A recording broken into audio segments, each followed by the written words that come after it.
রিজিক রিজিকের সর্বনিম্ন স্তর হচ্ছে টাকা পয়সা অর্থ এবং সম্পদ।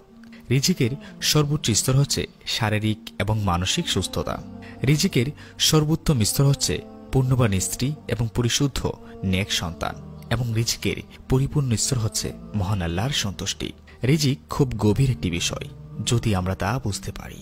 আমি পুরো জীবনে কত টাকা আয় করব সেটা লিখিত, কে আমার জীবন সঙ্গিনী হবে সেটা লিখিত, কবে কোথায় মারা যাব সেটাও লিখিত, এবং কতটা খাবার ও পানীয় গ্রহণ করব তাও লিখিত বা নির্দিষ্ট।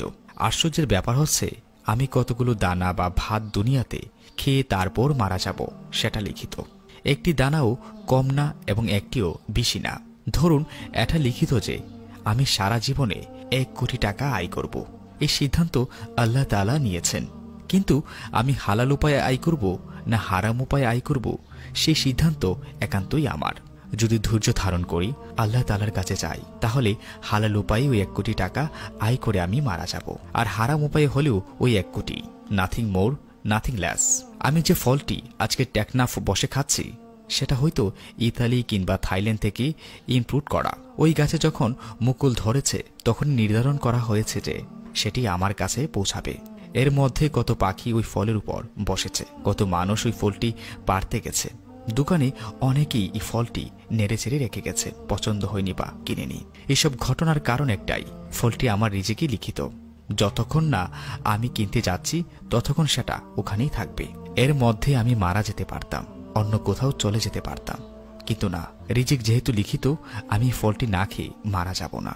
রিজিক জিনিসটা এতটাই শক্তিশালী, কিংবা যে আত্মীয় কিংবা বন্ধু বান্ধব আমার বাসায় আসছে সে আসলে আমার খাবার খাচ্ছে না, এটা তারই রিজিক।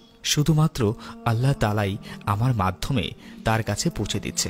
হতে পারে এর মাধ্যমে আমাদের জন্য মঙ্গল রয়েছে, আলহামদুলিল্লাহ।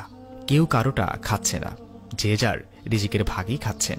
আমরা হালাল না হারাম উপায়ে খাচ্ছি সেটা নির্ভর করছে আমি আল্লাহ তাআলার উপর কতটুকু তাওয়াক্কাল আছি, কতটুকু ভরসা করছি, কতটুকু ভরসা করে আছি।